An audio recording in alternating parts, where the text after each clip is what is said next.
Yes, people, what's happening? And welcome to the Frankie Allen Podcast for episode 37. You are here with your host, Will Cranny, alongside me dad, the UK's most feared comedian. That's me. Frankie Allen.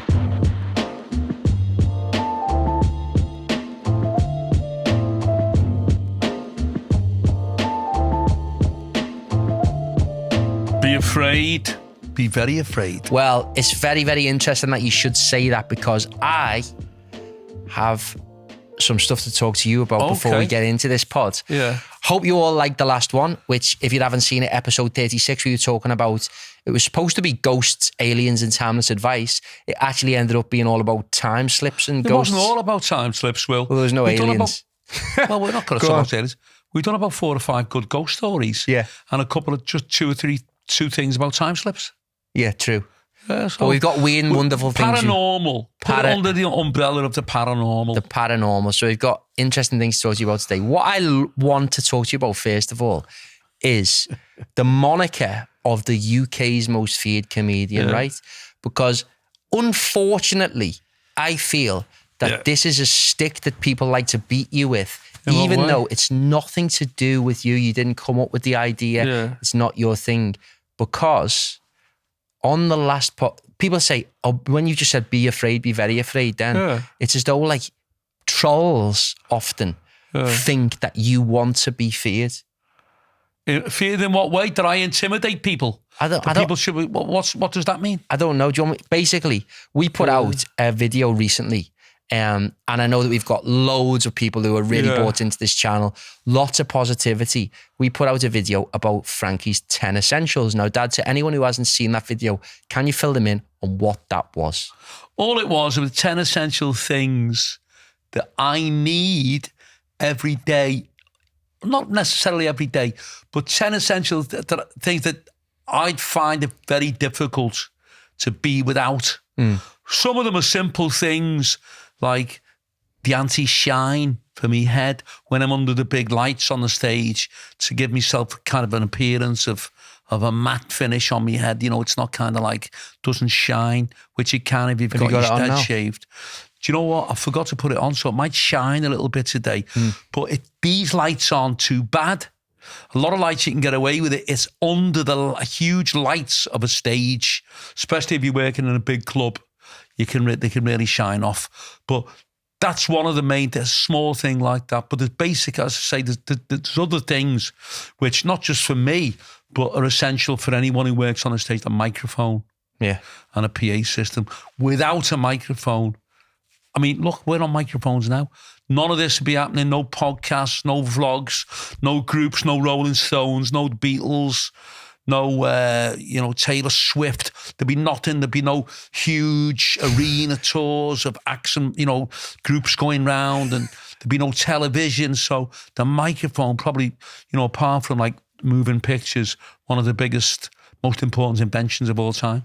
What I was going to say to you was, if you haven't watched that video, people, go and check it out, right? Yeah. It's a good video. It's my dad, free and easy, talking about the 10 essential things that he can't live without. But it has brought a lot of the trolls out, Really? It's brought a lot of trolls. Oh, now you're telling me what are they saying? This week has been heavy for trolls. Oh, fucking hell. Well, do you want me to just read some of that? Because it is, they're fucking insane. Like, just out of curiosity, what type of things do you think they'd say? Well, trolls are just dickheads. A lot of them are just like sitting in fucking little bed sits on their own. They've got no life. So they try and persecute people. Are they saying stuff like, who does he think he is? He says he can speak so many languages, or something like challenge him, or something like that. Well, there's a few, kind of.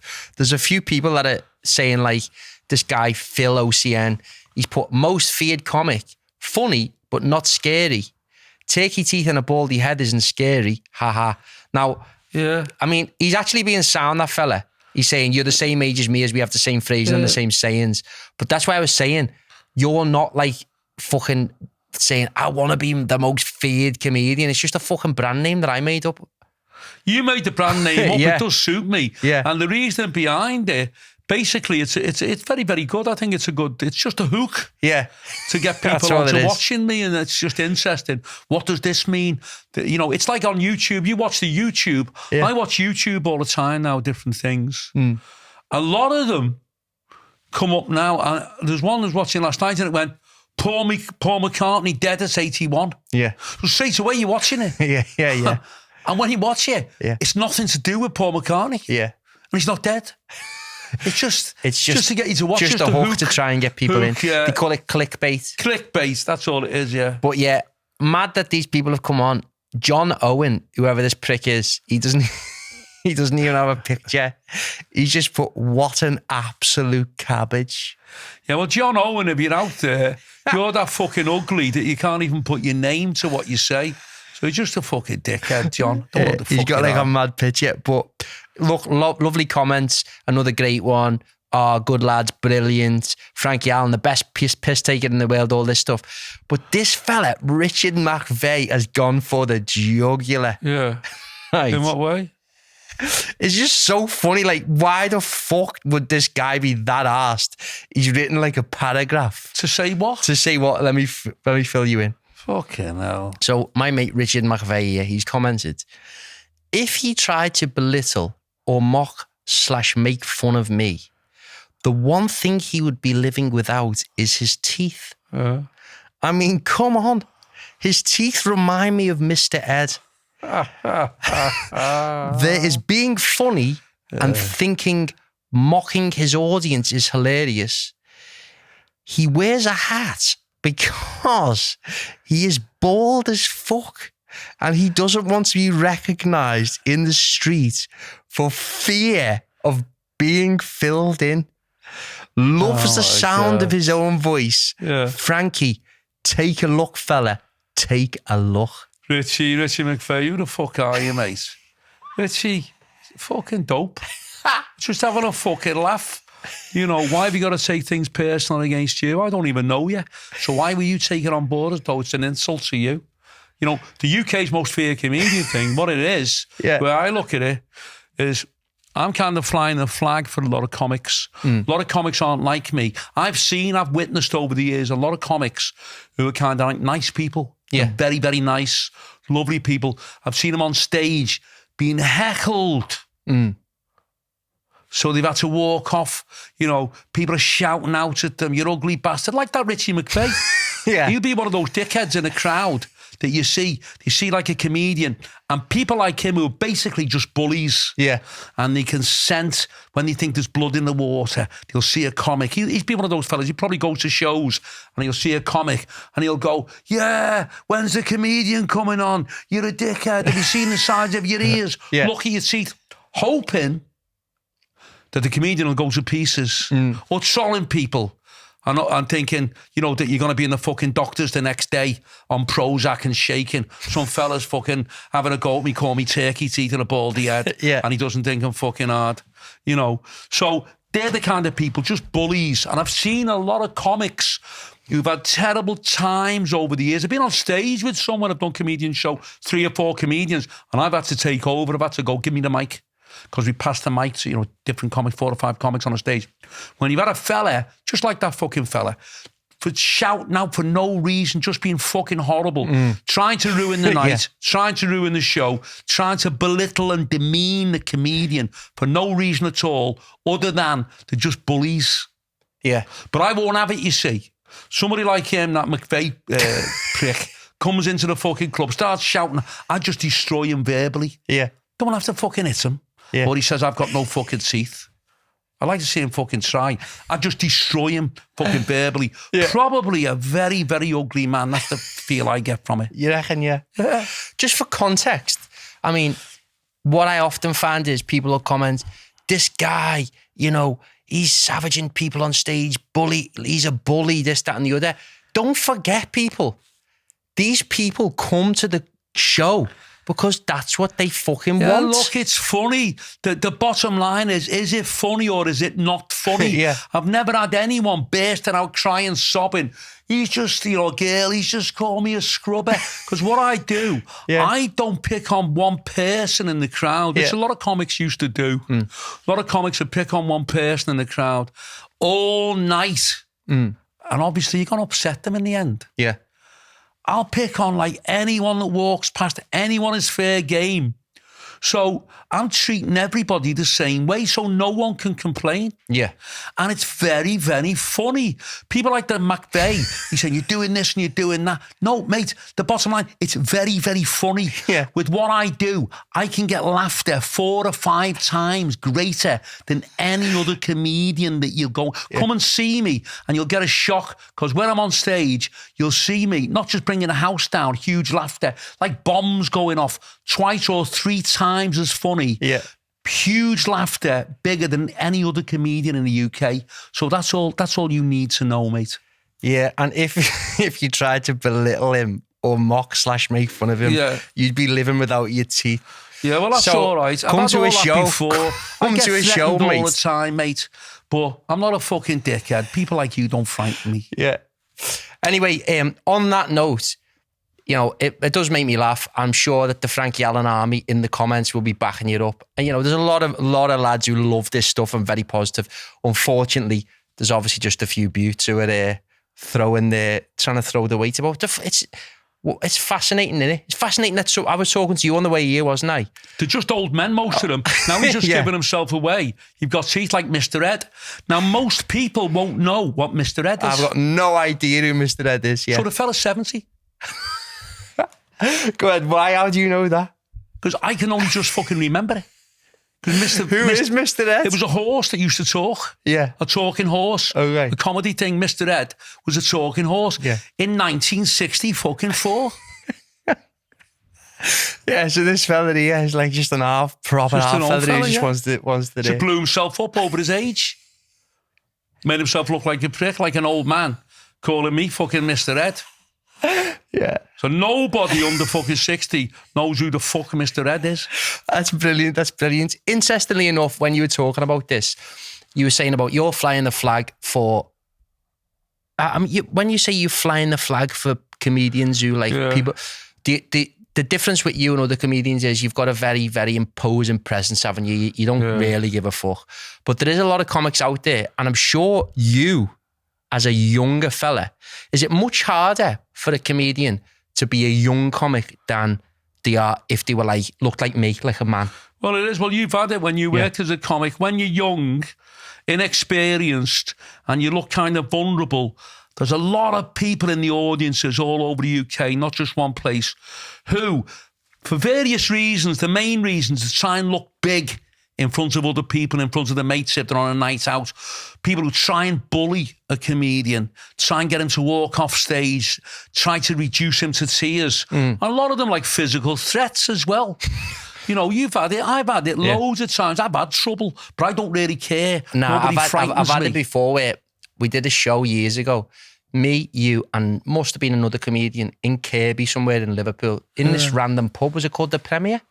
Yeah, and was there somebody kicking off then? No, basically, I was just taking the piss out of some of the audience, having a bit of banter and that. And then this fella, he didn't kick off, but he just for the whole set was just snarling like that. You get all that. And then his beard was rubbing his chest as though calm down. That wasn't in Kirby. That's the one I was going to refer to. Go on. That was in Ellesmere Port. And Roger was there and Roger's mate and all that. That was in Christleton Football Club in Chester. No, you weren't there on that show. I was there. I wasn't. No, hang on a minute. Whoa. I've been doubling up and it came later on. And I went over to the fella. The fella was like a bodybuilder, like a meathead. Yeah. And he was sitting there and he was snarling at you all the way through as though when you were on the stage, as though he's going to fill you in. And you told me his beard was rubbing his chest saying, calm down. Nah, that was definitely not an Ellesmere. He was the Incredible Hulk. Yeah. It is mad though, isn't it? And then I walked over to him later on and said, you all right, mate? Yeah. What's all the heavy breathing for? Yeah. And he didn't want to know then. Yeah, I'm not frightened of people, but that's what used to get a lot of the times when I was a kid in my 20s. You'd get dickheads shouting out all the time, trying to frighten you. So what I've done, I've flipped it, you see, which a lot of people don't like. I've turned it round. Yeah. I don't get heckled off stage. Yeah. I attack the audience. Yeah. And if people want to fucking fight, then they've got to fight. Yeah. But they don't, because they're frightened of me. So I'm the UK's most feared comedian. So rather than them going, shouting out, get off, you rubbish, and all, there's a lot of comics. I've seen so many comedians who've been heckled and humiliated, embarrassed. Yeah. And they've had to go, and there's someone kicking off in the crowd, and as you say, puffing and blowing, punching their hand like that. I'm going to fucking kill him when he comes off and all that. Yeah. And they've had to abandon ship. They've had to go, you've been a great audience. I've got to go and I'll run out the club. I won't run out the club. Yeah. They can fuck off. Any dickhead starts heckling me, you better be up for the fight. But it is funny that like people will watch that. I mean, obviously, look, I don't want to start this podcast on a negative note because loads of people love the stuff that we put out. But it's interesting that obviously we spend time and energy editing a video, putting it out, loads of people loving it, it's had thousands of views, and some fellas sitting there like a fucking... Well, they're just like, half of them are just fucking idiots. They've got nothing better to do. I mean, I'm not being funny. If I wasn't a comedian, do you think I'd be sitting there like that? Oh, there's a comedian here. He's got a turkey teeth. Hey, mate, you've got turkey teeth. You've got a bald head. That's why you wear a cap. If I ever see you, even though I'm 74, I'm going to walk up to you. I've got my pension book with me. I'm going to you with me walking stick, and then I'll fall over and piss myself. Fuck off. Right, nice one. And if you're watching this, mate, comment and let us know why the fuck you are watching. You must have a lot of time on your hands if you don't like the stuff, but you're commenting. Funny, innit? As I say, you've got, I mean, you can't legislate for the way other people are. No. You've got a lot of people who are physical bullies, haven't you? A lot of people who go around looking for trouble.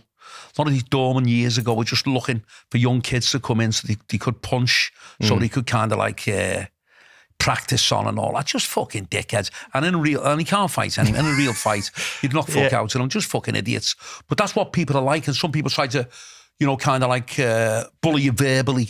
Well, let me ask you this then. It's quite an interesting question. So obviously you've got this new school wave of comedians. A lot of them we've worked with. Yeah. Very, very talented people, but might come into the arena that we work in and they haven't experienced anything that's boisterous before. And that's no slight on them. Yeah. That's just because of, working comedy clubs is very different. Our events aren't really like kind of like off the wall and like there's never any like trouble and anything like that. But it's a lot rowdier than a standard audience. So a lot of the comedians that you kind of like were on the circuit with growing up, are they a lot more hardened than like, is it a very different existence to like what a comedian starting off now? Do you develop a much thicker skin? Look, the comedians who are working now on these comedy clubs and doing alternative comedy, they literally don't know they're born. I've been raised in the social club, stag show, sportsman's evening, some of the roughest clubs in the UK. Not just me, all the other lads had to do it as well. Yeah. I know I can name about 4 or 5 comics off the top of my head now who've been filled in, who've been battered on stage, who've been stabbed.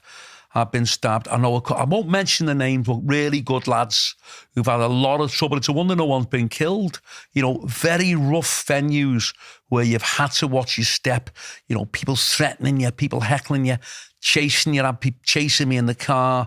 On the way home, people chasing me, trying to get me and stuff like that. Not just me, all other comics. But these comedians who are doing the comedy club, what a charmed life they've got. Yeah. Did you know a lot of these comedy clubs, they've got signs up everywhere? Yeah. No heckling. I know, but to be honest with you, I mean, that is great. It isn't. It isn't. It isn't. It isn't. I know what you're saying. But at the end of the day, I know that you've developed your style and your persona and your thick skin because of that. Yeah, well, listen to this. You won't believe this. This is how much I'd say they've been mollycoddled. They've been coddled, mollycoddled, whatever the fucking expression is. We can't dig at them for that. That's great. It's just the way it is. It's the way it is. It's like the way these comedy saying, clubs. All right, hang on a minute. The way these comedy clubs have evolved. Yeah. See if you can imagine, see if you believe me this. Go on. You know Danny Downey, my mate who works as a comic in Benidorm. Great comedian. He's out in Benidorm. He was on a comedy club in Liverpool, in a comedy club in the audience, with a few lads, his brothers and things, watching a comic. They got thrown out. Do you know what for? Go on. Laughing. Yeah, but that's because Danny would probably be pissing himself at how snide the but why comedian not? was. But but Danny would have been going, he's but rubbish or something like that. How crazy is it that you can be thrown No, out for I know what laughing? you're saying. I know what you're saying, but that's a very similar Because you were thing. laughing too much. It's a very similar thing for the footballer saying, oh, look at these new footballers playing on decent pitches. We had to play on old pitches full of mud and this, that and the other. You know what I mean? Today's episode is brought to you by ScalpTech, the leaders in scalp micropigmentation treatments. As you may know, Frankie himself has had the treatment done. He was bald and he couldn't go for a hair transplant due to weak donor hair. Now, he looks like he has a full head of hair, but has just chosen to shave it. It's taken years off him. He looks more like me brother than me dad now. Frankie, tell us, how's life been since you got your hairline back? It's life-changing. It really is. I'm not one of these fellas that, kind of exaggerate or tell lies. It's life-changing. The answer to my prayers, I was kind of fucked up over my hair like a lot of fellas are for many, many years. Tried different things, went down the road, transplantation, didn't want to work, it didn't work for me, and tablets and whatever. This is the greatest thing that you're ever going to get done to your head. Get it done. ScalpTech. ScalpTech offers a cutting-edge solution to hair loss that looks natural. Whether you want to add density to thinning hair, cover up scars, or create a full hairline, ScalpTech has got you covered. Our mate, Terry Jones at ScalpTech, he is the best in the business. He's won the UK Scalp Technician of the Year award 3 times, so you're definitely in safe hands with him. They have locations all over the UK, including Bearscough near Liverpool, Newcastle, London, and Shrewsbury, as well as Jersey and Rotterdam. They're really close friends of ours, and without them, we couldn't make this podcast happen. Mention the Frankie Allen Podcast to get a special discount on your booking.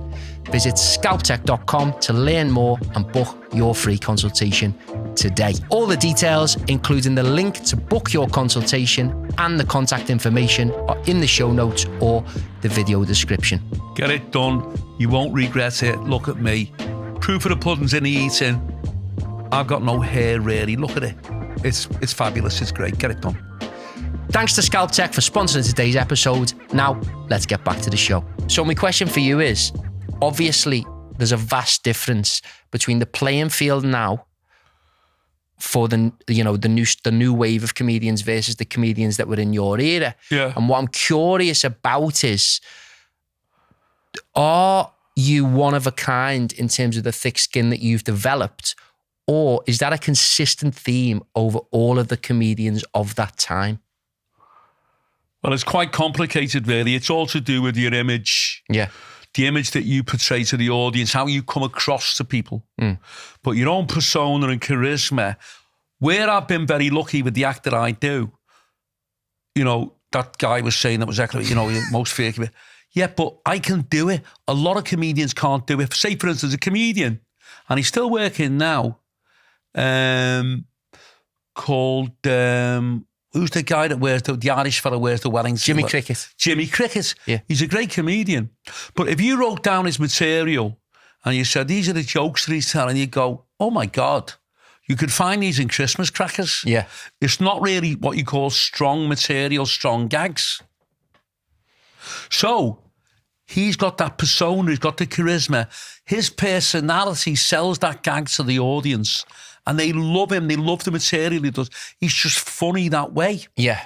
With me, I discovered a few years ago, quite by accident, if I pick on people, insult them, and if I say things which are borderline offensive, being horrible, the bigger laugh I get. But why is that? let me ask. Now, let me just Go stop on, here, sorry. just to kind of illustrate the point. So a good mate of mine is a Manchester comedian. I won't say his name. That's what I'm going to ask you about. What do you mean you're going to ask me about? That's what? the question that I had on the tip of my tongue. Yeah, I had a fella come up to me a few years ago and I'd worked with him on a show. Yeah. He said, Frankie, you're brilliant tonight. And I said, great. He said, I don't know how you do it. I don't know how you do it. And then later on, he said, listen, Frank, you're not being funny. I've got to do an all-male show next week. I said, yeah. He said, you know, you walked out in the crowd and you said to that fella, I know you. I've seen you hanging around children's playgrounds. Yeah. He said, you got a huge fucking laugh. Yeah. And then you kicked off on him. You're on the register. Yeah. He said, how did you do it? I said, I don't know.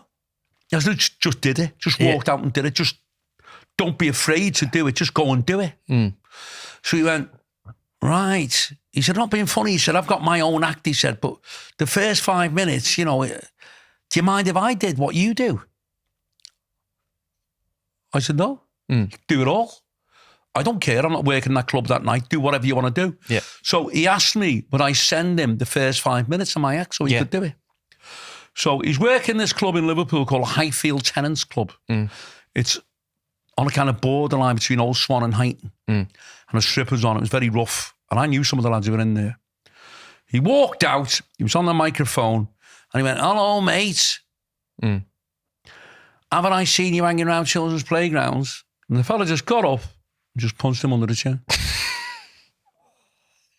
Yeah.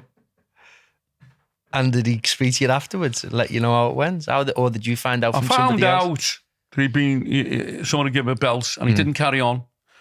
And then he rang me, Frankie, I made a terrible mistake doing your material. I said, yeah, but you asked me, could you do it? Yeah. Yeah, but I still don't know how you do it and nobody hits you. I said, but it's just the way I do it. Yeah. Because of the way I look, it suits me. And my kind of persona, my face, my voice, everything sells that. Although it's very offensive what I'm saying to people, somehow they know that it's only a joke. Yeah. He said, I'm selling it to them. I said, but you're selling the gag, you're doing the gag, but you don't look. I said, it's just a weird thing. I said, I don't really know. I said, but I had a feeling it wouldn't work for you. Is it partly to do with not having conviction in that joke though and telling it like that?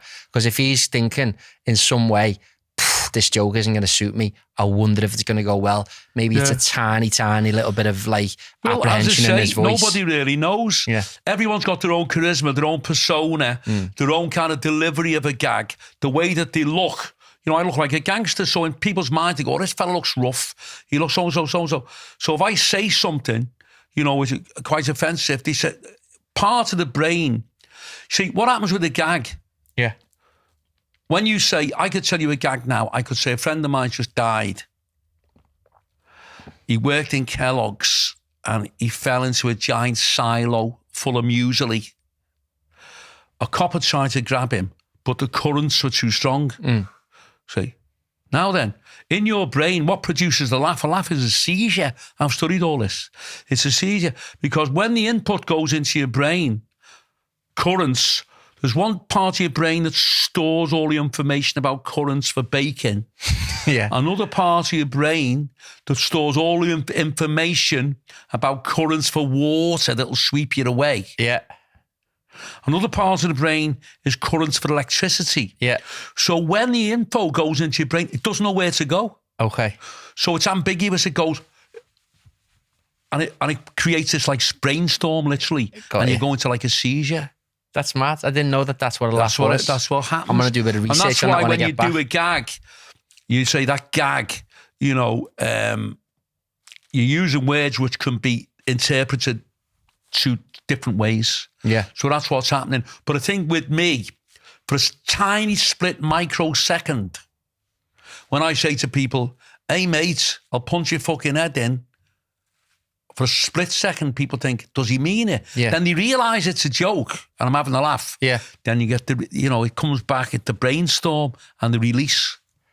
People must be thick if they're watching a video of you though, saying to someone like stuff like that and they're thinking that you're being serious. Yeah, but I'm not being serious. That would just be fucking insane, why wouldn't are these it? trolls saying, if you said that to me, it's comedy, we're having a fucking laugh. Yeah. It's a joke. Yeah. If you said that to me, don't get me wrong. People are paying fucking 20 quid a People are paying ticket, £25 to come and get insulted and they love it. Yeah. People say, I'm going to sit at the front and I get, you know, can you take them? I'm making a fortune now doing these cameo recordings, which are short videos where people, mainly young lads, but, you know, women as well, who are saying, Frankie, can you savage my mate? Yeah. And I'm making little videos and I'm saying, that one that we just done, you know, Billy, you call yourself a Scouser, but you're born in Bake-Up. You want to be a cowboy. Your mate said you're not. So you're born in Bake-Up. You're a woolly back, but you pretend to be a Scouser. So you want to be a cowboy. So you're on a fucking cow. You're on a horse with a fucking big hat, talking like a woolly back. Fuck off, Billy. Yeah. That's Shall I what it's all find about. it? Just to You've explain, got it, just yeah. to explain to people. So basically, you can get a video message off me dad, right? Yeah. And what a lot of people will come on and say that they want a video message savaging their mate. And it's all in fucking good fun. And as my dad says, it's like kind of like insult humor. So what I'm going to do now is I'll just play this down the microphone so that you can get a glimpse Now, of this is what somebody actually came on. Yeah. They're paying through an agency good money to get me a video of me savaging the mate. Yeah. So these people that are coming on, you're savaging, most feared. That's what people want. People are asking for it. People are being paid for it. Yeah. Frankie Allen, Proctor.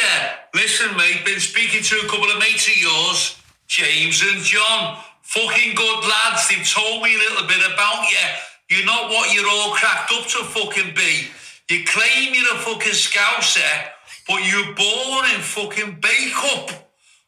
Right in the middle of fucking woolly backland. So all you are, mate, is a fucking wool. You look like a wool. You've got a huge fucking head. You know what I mean? And apparently you want to be a cowboy. You know, you said to John, I wish you was a cowboy. What does that fucking mean, mate? You're 45, you're a fucking old man with a fucking big, huge head, riding a fucking horse like a cowboy through Bake-Up. Get your fucking act together, mate. You're a fucking dickhead. You're not a fucking cowboy. You're a wool with a huge fucking head. Do yourself a favour, mate. Fuck off.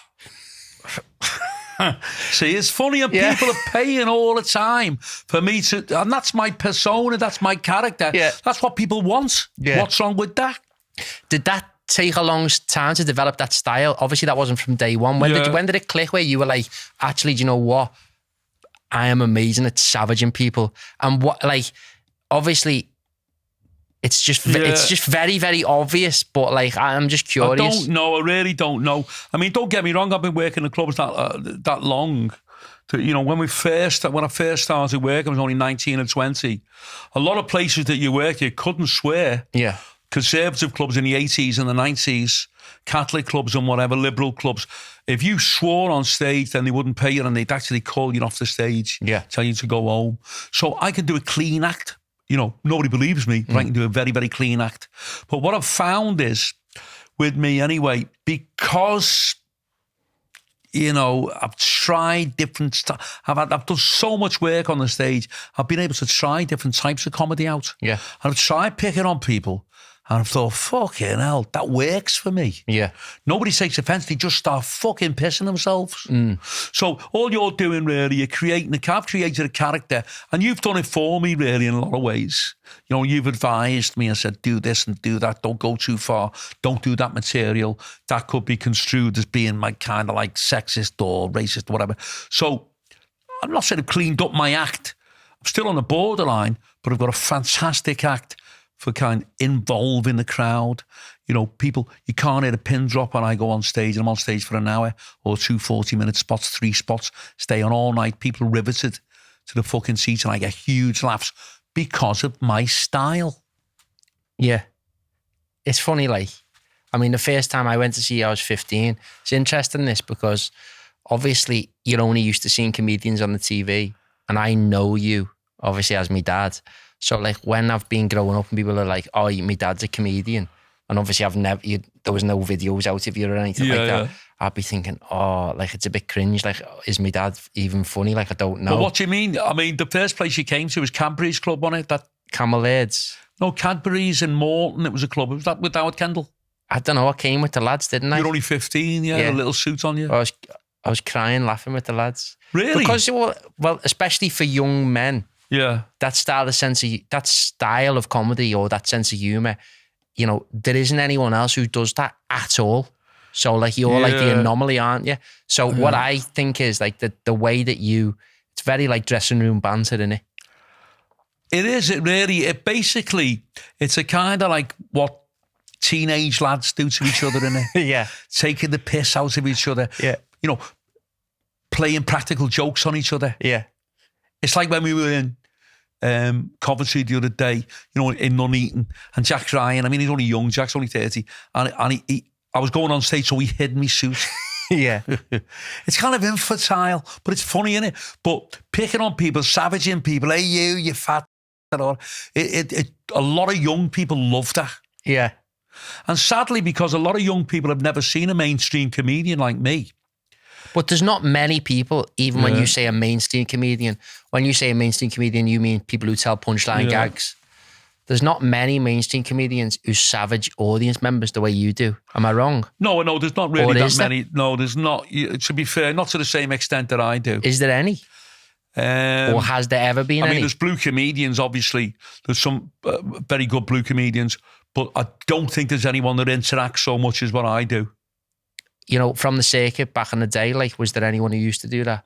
That you kind of like maybe like took inspiration from, or was like, oh, I'll do something similar to them?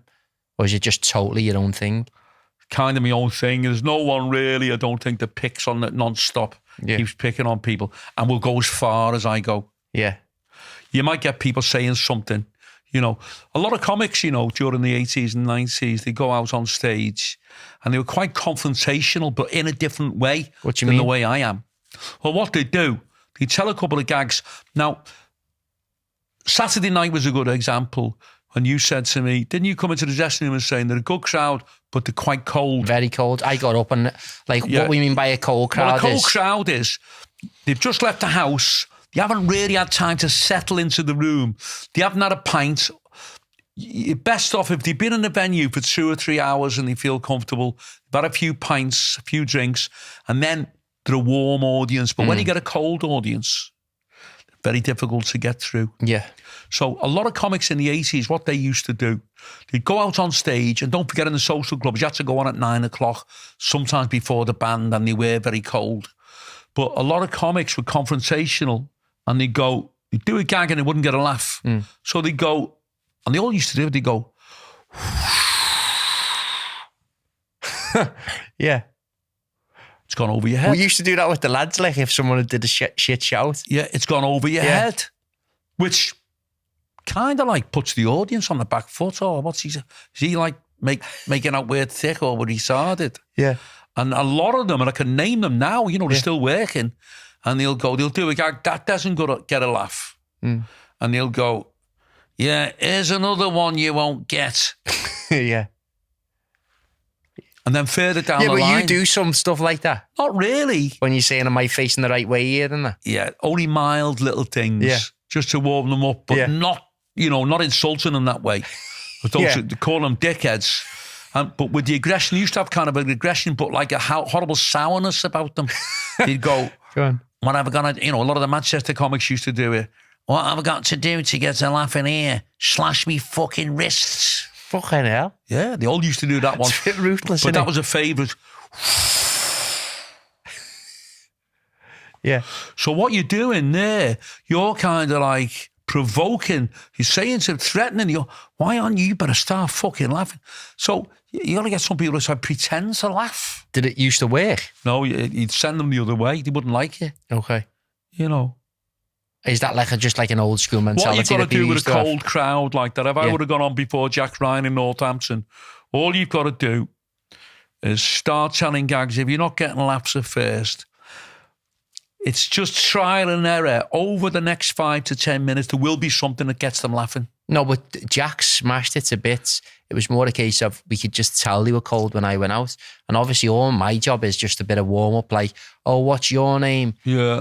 Eric, this, that and the other. You wait till Frankie Allen gets on. Everyone looking forward to seeing Frankie Allen, just getting them a bit of cheering and getting them vibes going. It does warm them up. Yeah. And then when creating a bit of energy in the room. I'm listening to you. If I can't see it, I'm listening in the dressing room or like watching on a TV screen like we did in Nuneaton.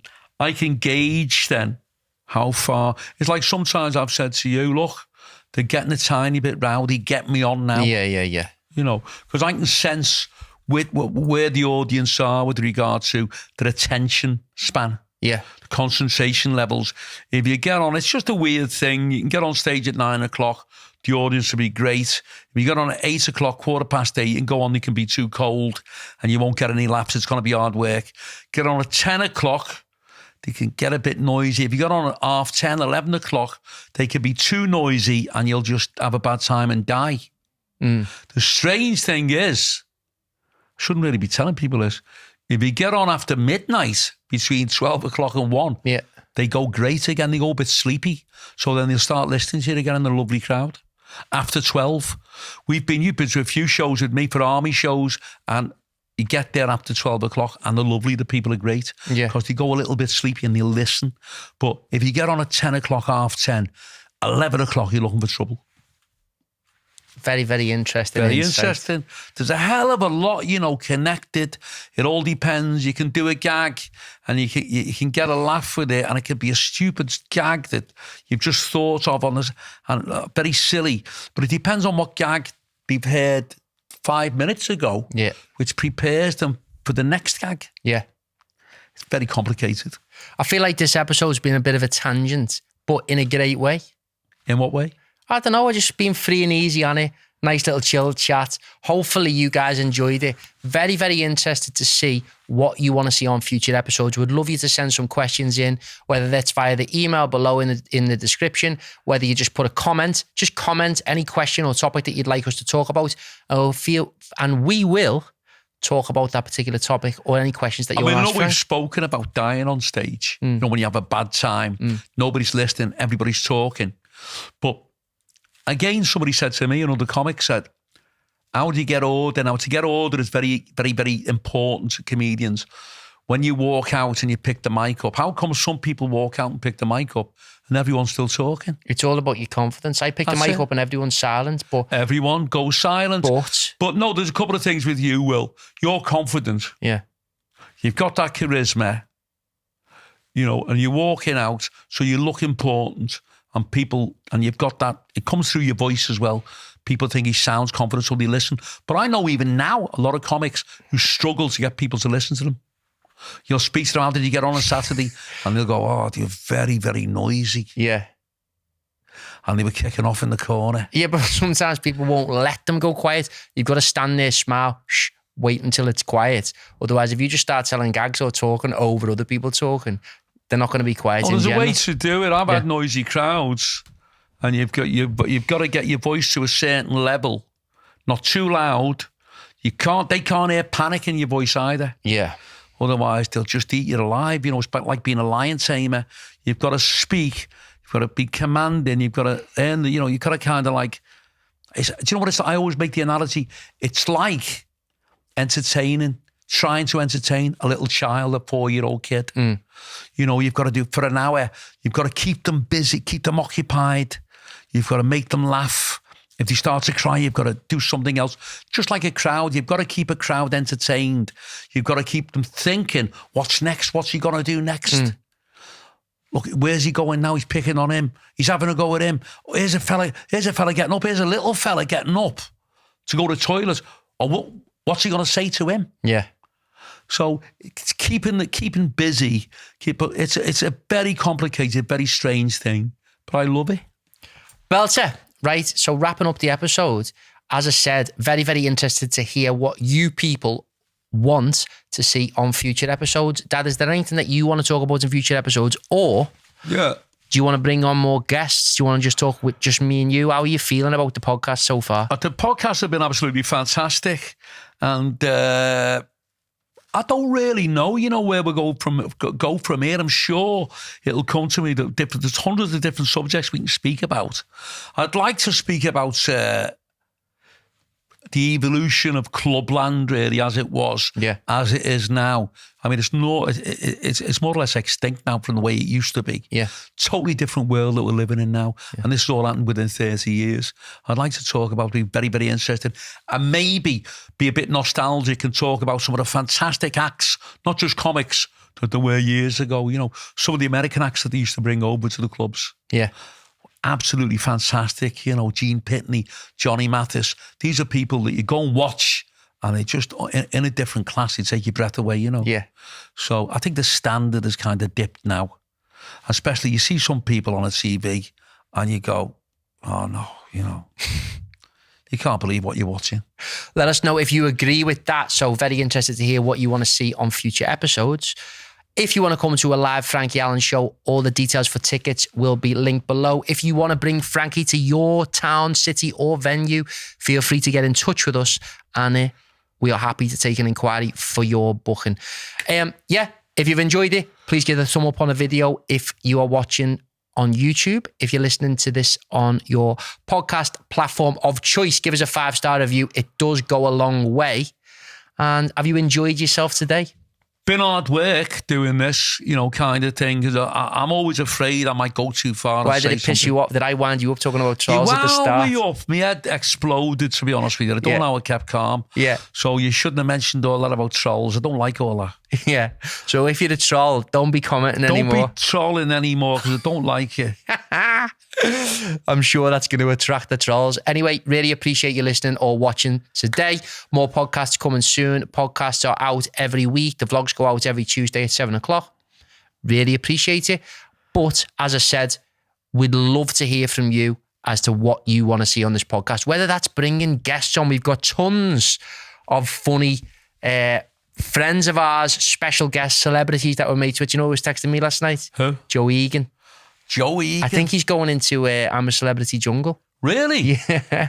Joe Egan, great guy. He was texting me up saying he might be getting on the jungle, so spread it about. Speaks to Joe Egan. Joe Egan, former Irish boxing champion, you know. Mike Tyson's sparring partner. Yeah, you know. So anyway, loads of guests that we could potentially bring on, but if you want to just see it with me and Frank in future, feel free to have your input. We'd love to hear it. But most importantly, we appreciate you tuning in today. Have you enjoyed yourself, Dad? Thoroughly enjoyed it. It's been great. Take care, everyone. Nice one, people. In a bit.